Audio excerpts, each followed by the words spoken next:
Hey everybody, welcome to Northpointe Plus, episode 193.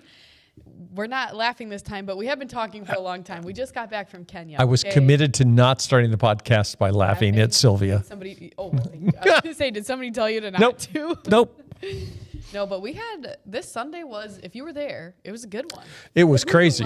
It was crazy. And especially coming from the behind the scenes point of where you're coming from, I watched you get off the plane with me coming home from Kenya and a long travel day, which was a Friday afternoon, to then have to basically rest up and prep all at the same time Saturday, while at the church they're still moving pieces for baptism and parent commissioning and everything like that. Yeah, it was crazy, but it was good. I had communication from Jamie during the week last week in Kenya that said, we've got parent commissioning, communion, and baptisms. Can you do 25 minutes? And I said, yeah. And she said, we should still probably cut a song. And I said, no, don't cut a song. Mm-hmm. And I said, I think I can do it in 20, but I think I did it in 25. So it was a push, but it was fun. I thought it was a really good morning. I think so too. We had 5 baptisms. Right? 5 baptisms, 3 first service and 2 second service. Yeah. Yeah, and lots of families for parent commissioning. I thought that was cool to see that. And I always like how we do it as a church. I'm sure I've said it on here before, but like the parents say like, yes, we are saying that we will raise our kids to love Jesus and teach them as much as we can. But then also the church says, yes, we're going to help these families as much as we can. I like that we do that. Yeah, I think it's a really, really good perspective. I wasn't involved. Jenna did great back when I was in a different kind of role in another church and did that thing. One of the things that I always said was we do parent commissioning to communicate several things. One, the value of life. That we absolutely believe that life comes from God, that it's a gift and something to be treasured, and we as a church want to come alongside families to say we want to help you do this. You're the primary, mom and dad. You're the primary influencers on the spiritual life of your kids, but it really does take a team to come around them. Yeah. When our kids were little, we prayed consistently that God would bring people into their lives to supplement what we did. Mostly because when Deb and I were in college and really as young adults, we were that for lots of families who had kids in student ministry. We were the ones who were coming in and saying, oh, your mom and dad are not crazy.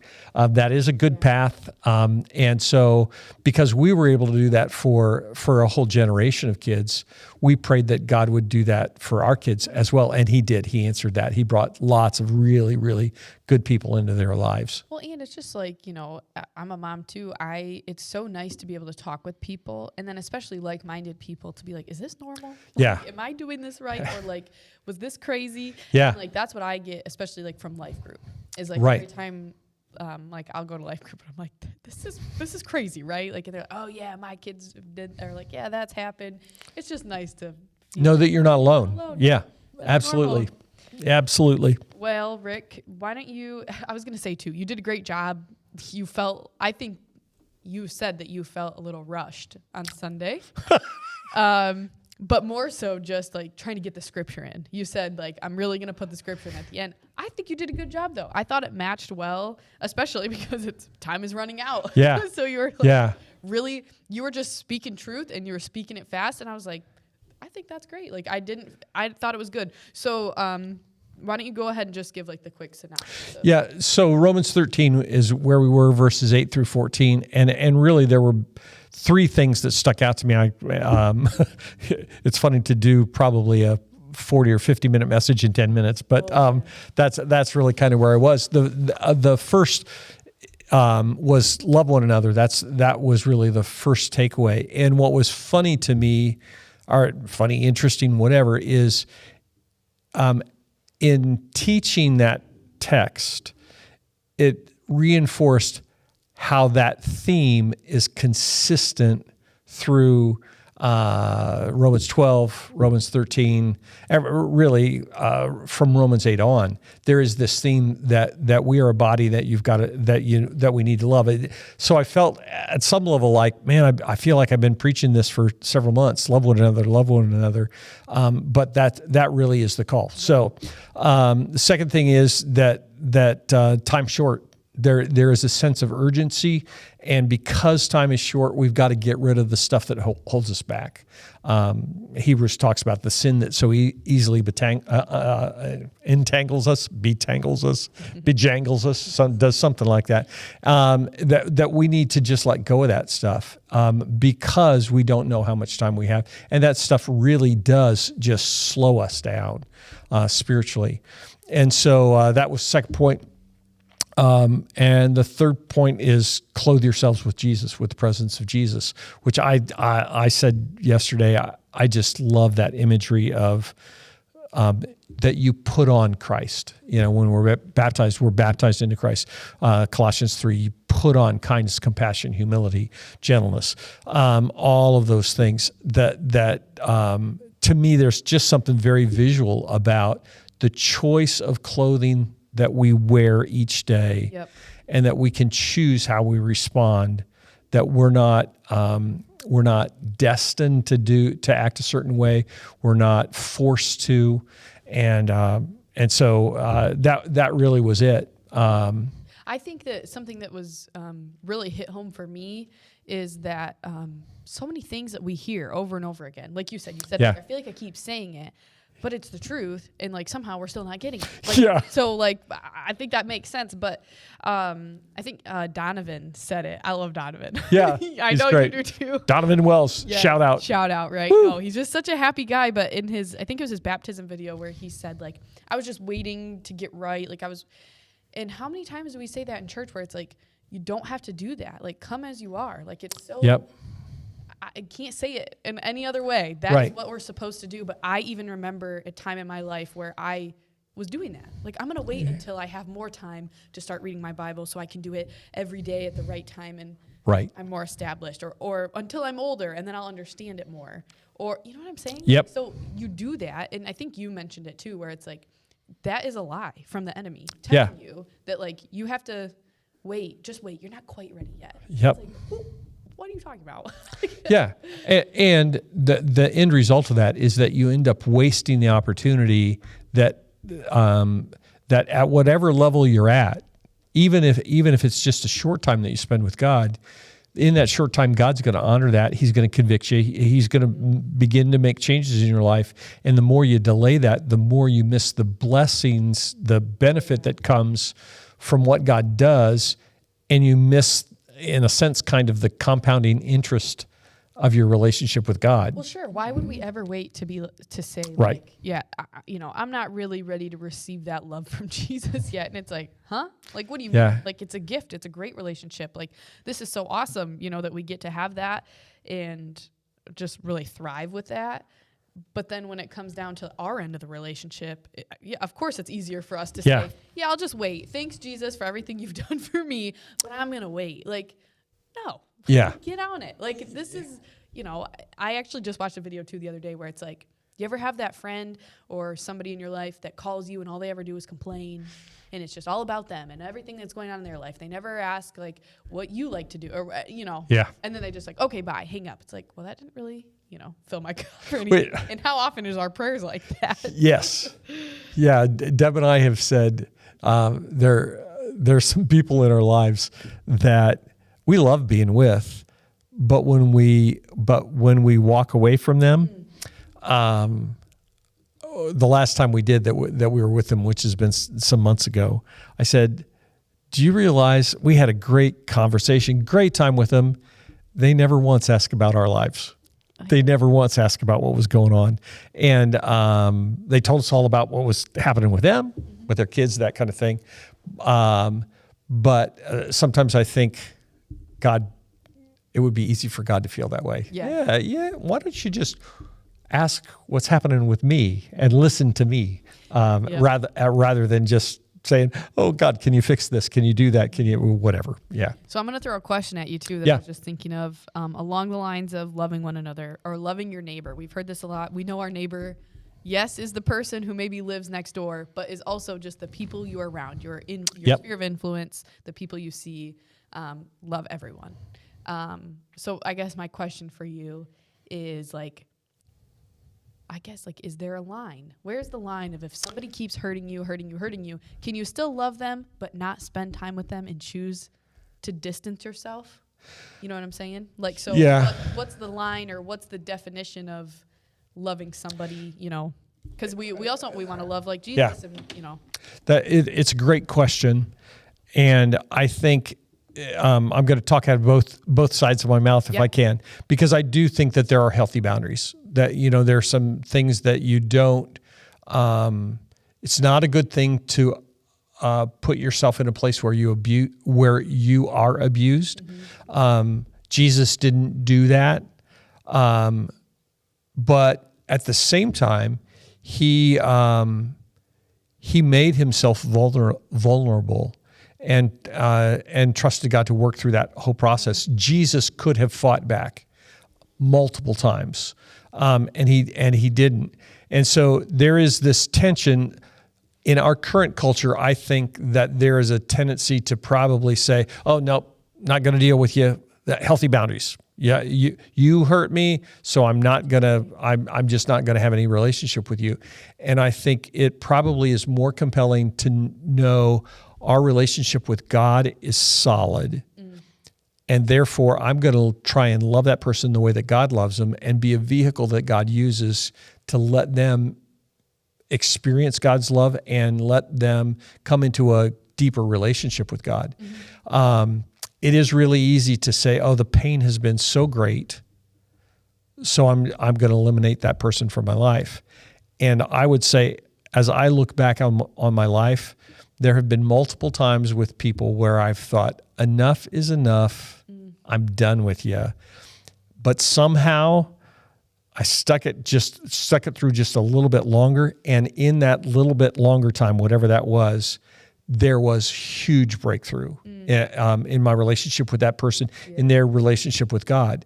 And sometimes I think in the name of our comfort or our desire to not experience discomfort, we miss what God could do in being consistent and persistent and faithful. Yeah, so really we need to be listening to that draw from the Holy Spirit. I think so. Yeah.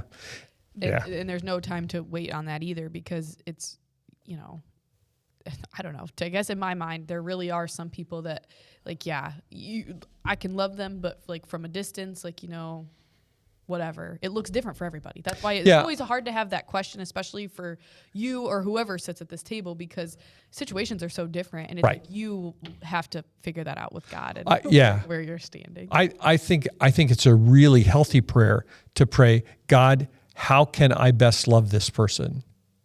If they're very difficult to love, how can I best love them? And maybe that is anonymously. It's doing acts of kindness to them anonymously rather than going out and playing games with them or inviting them to your house, that kind of thing. But I think that God honors that prayer and directs you to say, you know what?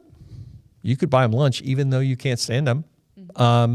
Or you could do this to take some of the work on that project and just as an act of kindness do that.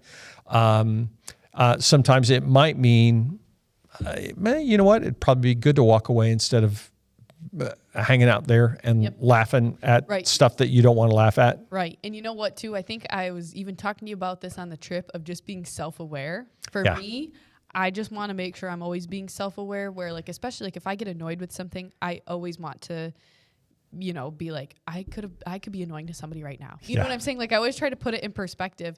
And I think another important thing to think of is fighting your own selfish desires too.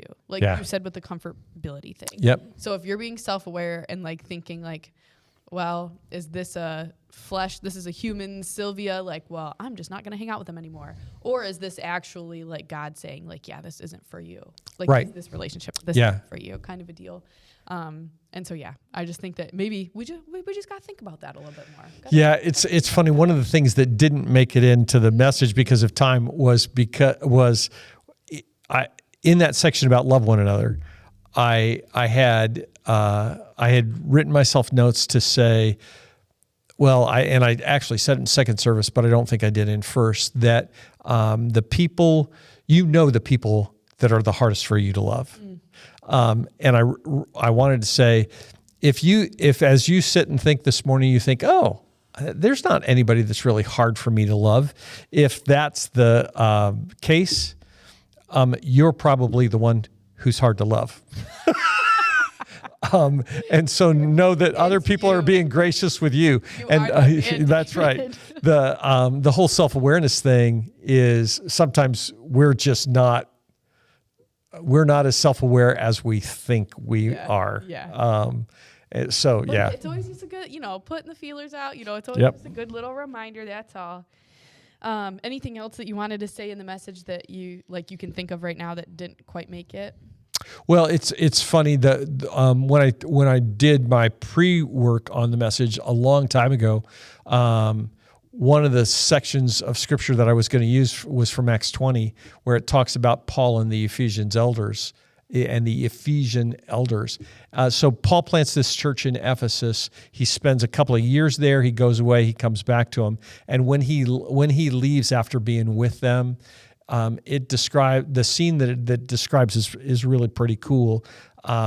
It says that they stood on the shore and wept as Paul left. And I wanted to use that yesterday because it really is kind of the last. I keep saying this; it's my last message, whatever. And who knows? Maybe I'll keep preaching forever here at Northpointe in some way. But this sense of I wanted to finish, and maybe I'll get to do it on June 1st. Who knows? But I just wanted to express my love for the church, and I wanted to say, for people who are new, if you're new and you're watching this, you may be thinking, if he's so emotional about this, why is he quitting? Why is he retiring? And is there some backstory? Like, are they saying, get out of here, old man? We would never. Who knows? Jake Howard. No. I just want to reinforce my relationship with Jake is incredibly solid. And we started talking about this process 6 years ago. Yeah.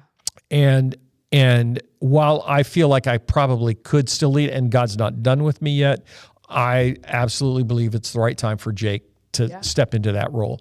And so because I love the church doesn't make it less hard. Is why I'm retiring, if that makes any sense.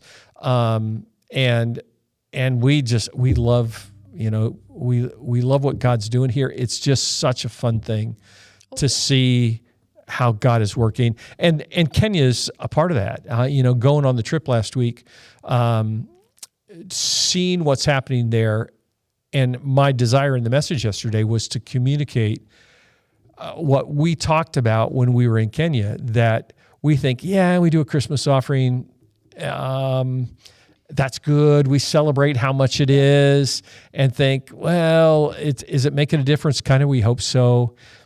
And then you go and see what God has done and is doing, and it changes everything. Yeah. And I wanted to kind of lay a foundation for why we're in Kenya and to help people see how significant our influence is there.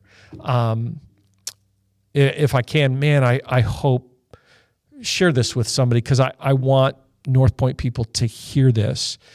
It's hard to describe that Wallace and Mary Kamau, who are the directors, the founders of Missions of Hope, as vision teams come to Kenya to see Missions of Hope, one of the places that they take them is Chumani, and they tell the story of Northpointe there because we were just being faithful with a little, and God has done so much. And there are like, a couple of weeks ago, I quoted Ashley Wooldridge, who's the pastor at Christ Church of the Valley in Phoenix, church of 50,000 every Sunday. They're deeply invested in Missions of Hope. They have money that they can pour into Missions of Hope and into specific projects there, which is really, really cool. That's not us. Right. But Missions of Hope is telling the story of Northpointe in their description of what God's doing, because there are a lot more churches like Northpointe than there are than Christ Church of the Valley. Yeah, I think something too, I was working at the church in the office when you and Jake went on your vision trip. And I remember I was super jealous because I wanted to go. But in my mind, it wasn't what it turned out to be, if that makes sense. So I guess I can explain more. Like, I just thought, oh, yeah, we're just looking to partner with them. And, like, yeah, we might start a church there. And we'll just, send them money and do the usual, like, missionary, whatever. Like, that's what I thought. Is like, yeah, it's what you said. It's just the Christmas offering. And like, great. Yeah, it's so great. Now, being there, I'm like, oh, no, this is like almost like another Northpointe church across the world where they think about us all the time.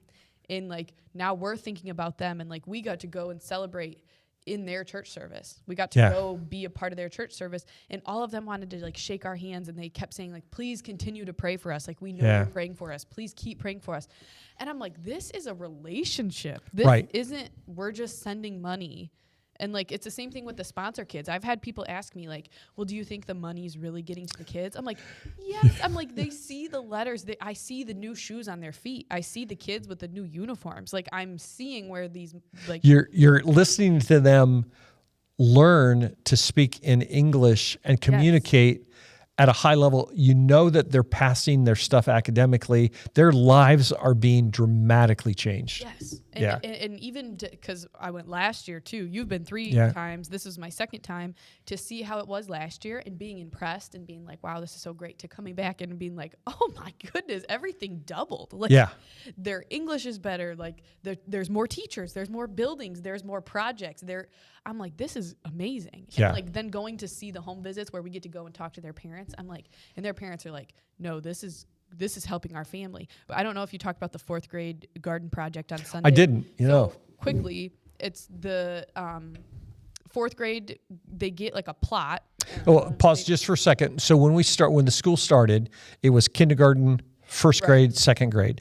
Every year they add a grade, and their school year syncs with the calendar year. So it's January to December to actually November. Right. And that's when they take their break. So they've added their oldest kids are now in 4th grade. That's the limit of the school. Right. And so their 4th grade project is they get a plot of land and they're planting a garden, and then their families and everything in their little garden, they get to take home to their families as food. And they said then they go home and plant their own garden. And we even went to somebody's house, and the mom, who cannot speak English though, like, cause it's like just the parents, they haven't had the same opportunity for education.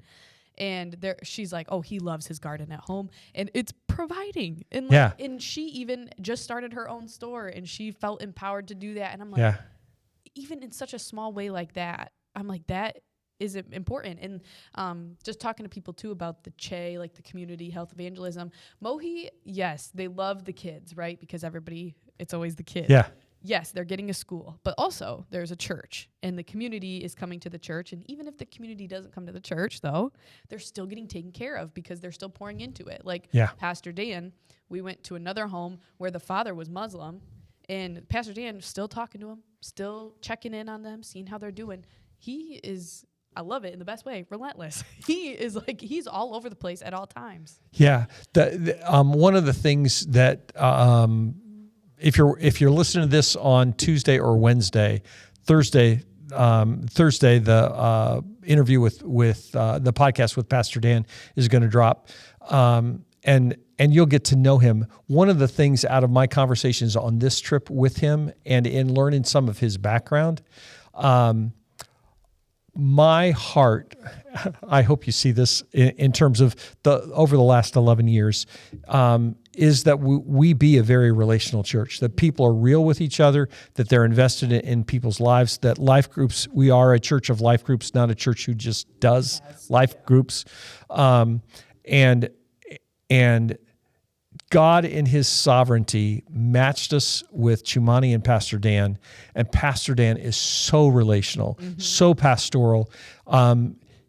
He knows everybody in the community because he goes to their homes, talks to them, learns about them, and it was really fun with the Muslim guy. And if you were at second service Sunday when I talked about this, I actually said I remembered his son because his son was named Arafat from when we did the medical clinic a year ago. I had written his name down and thought that's so weird that a kid has the first name Arafat, but it's because his dad is Muslim. But you can see, Pastor Dan said this when we were talking about it, you can see even though his dad is Muslim, he's getting close to Jesus. And at some point in time, he's going to become a follower of Jesus because the Holy Spirit's relentless and Pastor Dan's relentless. Yes. Yeah. No, it was just such a great trip. And I think you said it on Sunday. You said, look at this picture of our team that went and find them and talk to them about it. Yeah. And Rick even warned us. He told us, he goes, hey, you guys need to have a short version of your story because you're going to want to talk for hours. And it's true. There's so many things that we could talk about, and just how people are like, well, I'll just give money. Listen, that works too because this place is growing and you're helping that happen. Yeah, I would say, so it's now end of May. In preparation for this year's Christmas offering, man, plan for it, give generously, because it's one of the cool things that happened on this trip was last year when we went to a center that's in the community called Kibriani. Most of us from Northpointe who sponsored Mohi Kids when Wallace and Mary were here a couple of years ago, they were the children that were most available, that most needed to be sponsored at that point in time were in Kibriani, which is not very far from Chumani. When we went last year, we were able to go to that center and see our kids there, play with them, talk to them, give gifts, interact. That was great. Well, the thing about Kibriani Center is it was funded by one of those mega churches, and it's finished. And it's finished. And well, actually, they're continuing to build some new buildings.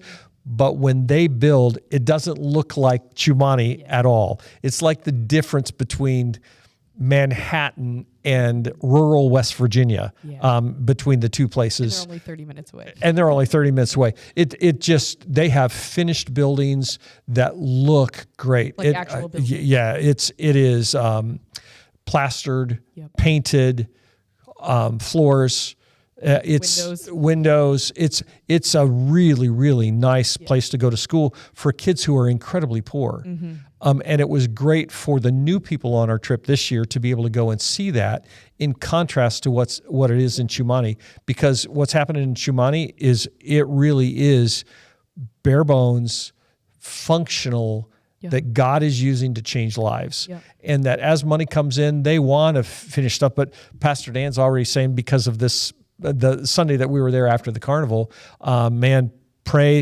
pray that God allows us to build a bigger building because God's blessing. And I think Mary said that too. Mary and Wallace, they said like, oh man, those caseworkers are going to have a lot of people asking for their kids to come here. They're good. So it would be easy to think, oh, we want to just limit stuff and make it nice. And there really is this heart to say, no, there are families.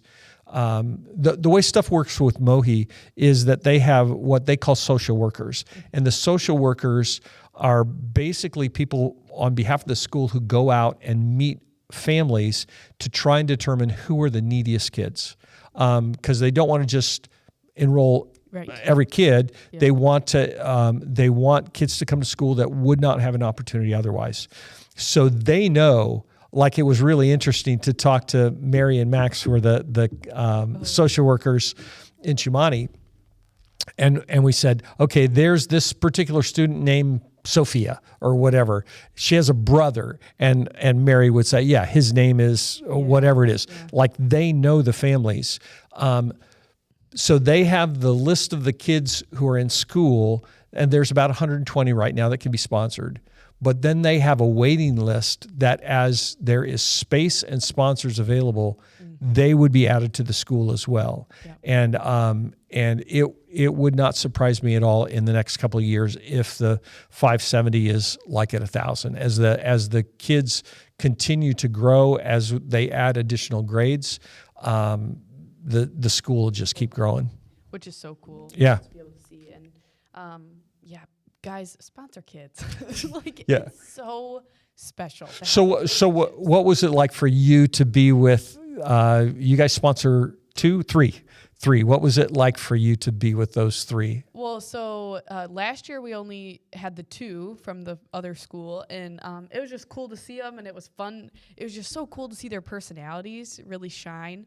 And I brought them presents, and I saw what they liked, and maybe saw like out of my presents where they weren't that interested. I'm like, okay, even thinking like next year I'm going to get them, something they really want.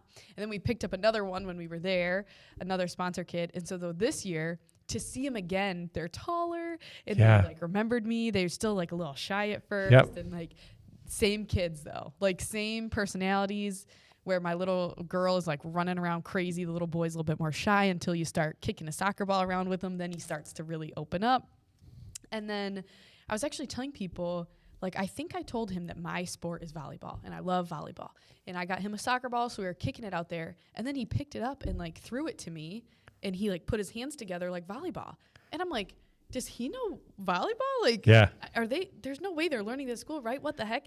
And we're playing volleyball out in the yard. And I'm like, this is so cool. I'm like, in one of my letters, I think I told him I like volleyball, and that's what I like. I know he likes soccer, but I'm like, that's so cool that this little kid actually is thinking of me and remembering me.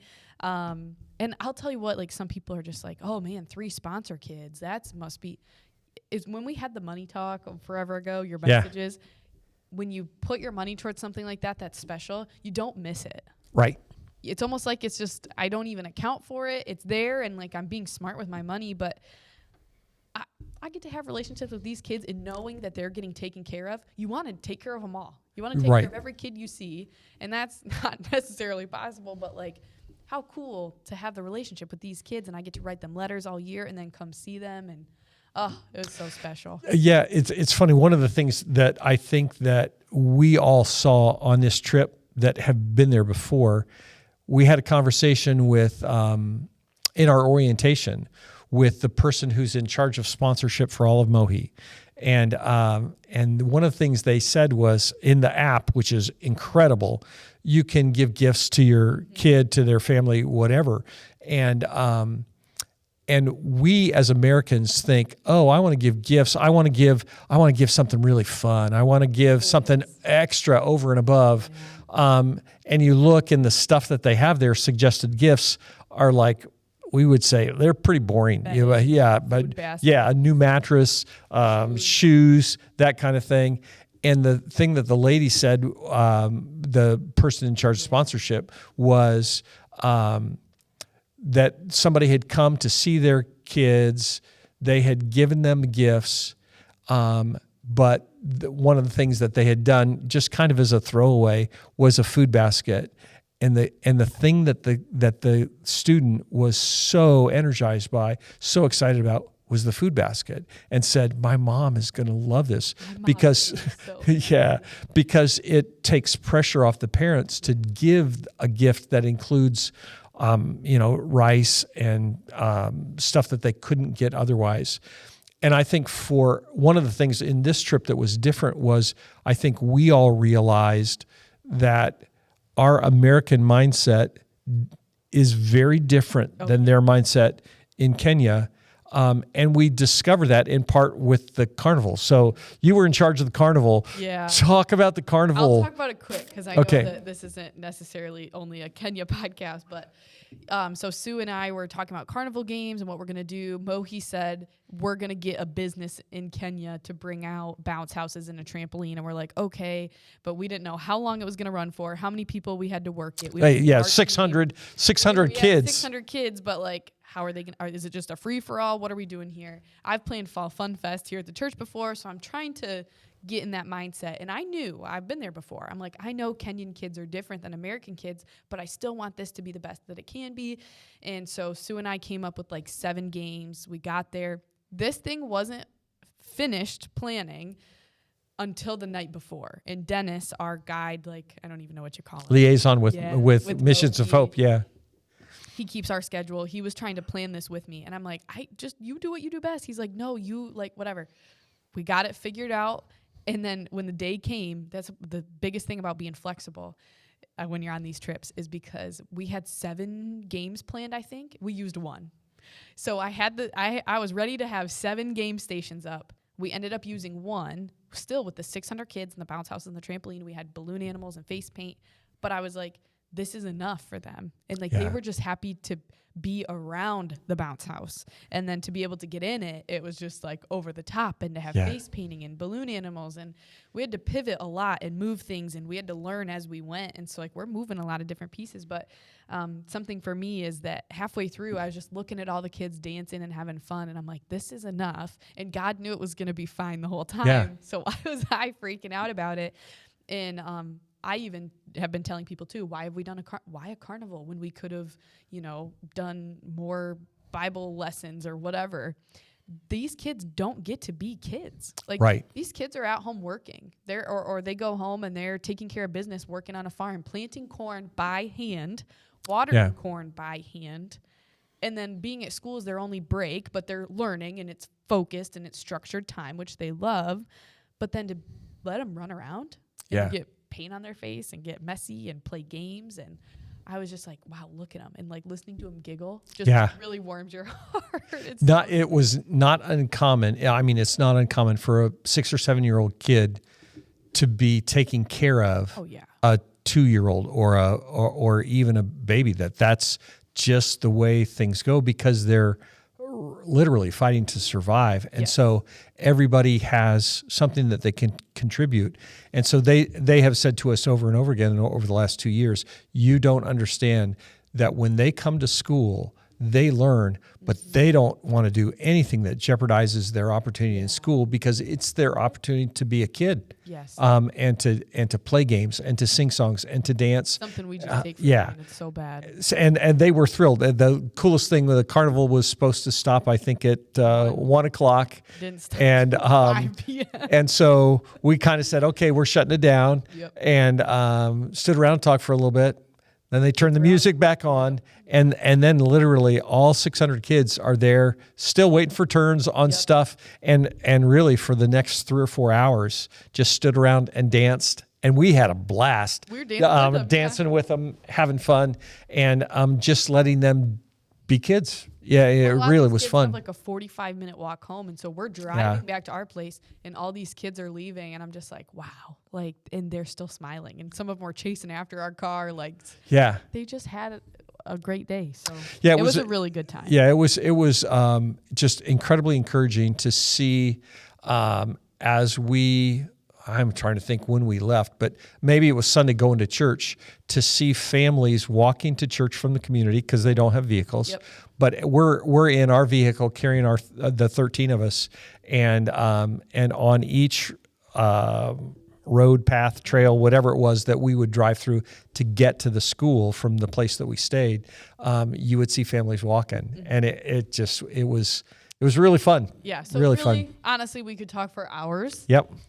Somebody come find us, and we'll talk more if you really want to know more. But it really was a great trip, and hopefully some people feel moved just for the next time that Northpointe leads a team to join, because it's a really great time. Yeah. Let me jump in for a second. Yeah, you can sponsor kids now. If you go, the website that you can go to is mohi, MOHI, Africa.org. And they have a site, and there it's really easy to sponsor a kid. I would encourage you. I would encourage you to sponsor someone at the Chumani in the Chumani community. Our hope is that Wallace and Mary Kamau, the directors, founders, directors, will be here at Northpointe this fall.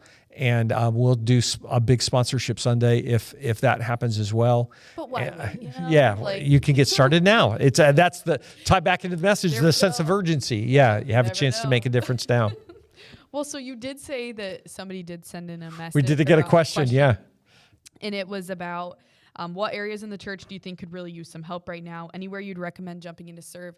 And I first want to shout out Pam Dolan. You called her out. You said it at church that she passed away last week. Well, that's Wednesday. Yeah. She worked in kids ministry every Sunday, and Jenna could correct me if it's not every Sunday. It was every Sunday. That's what I thought. And the kids love Miss Pam. Yeah.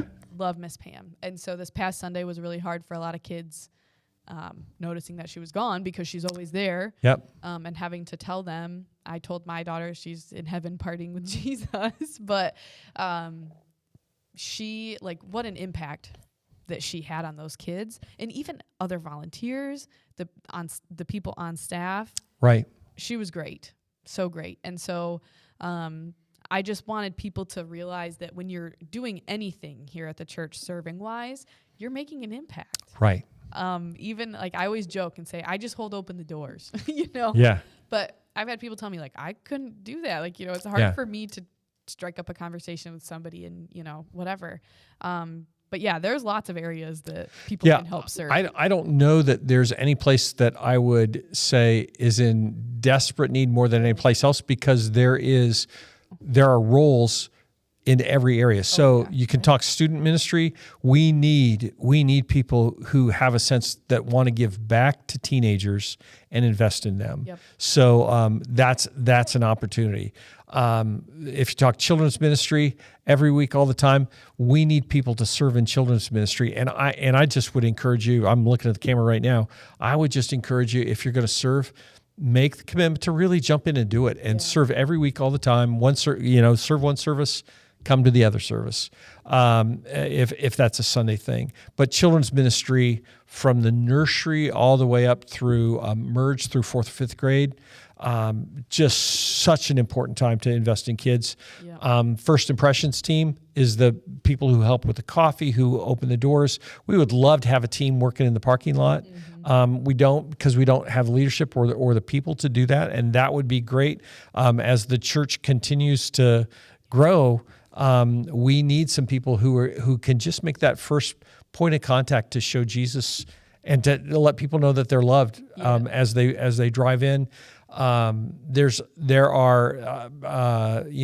We've got Janet in charge of facilities. There's always stuff around the facilities that need to be done, from changing light bulbs to cleaning up the yard, to putting down mulch, all those kinds of things, making sure weeds don't grow in the parking lot, that kind of thing. There's just so many, and then leadership levels in terms of we need people who are willing to host life groups and people who are willing to lead life groups.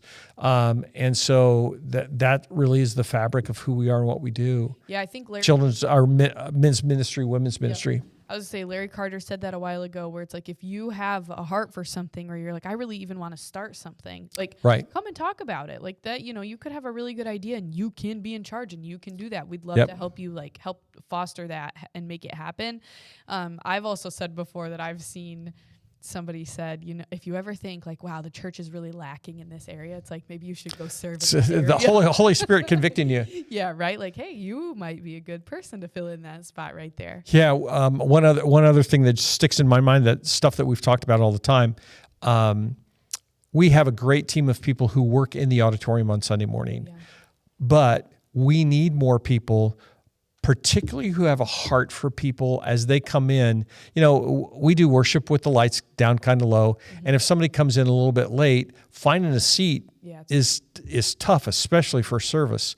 And someone who just enjoys talking to people, cares about them, wants them to have a great experience, that could be available on Sunday morning to just, as people come in, say, hey, you know what? I know that there are 3 seats. You guys need 3. There's 3 seats right over here. Yeah. Directing, walking with them to get there.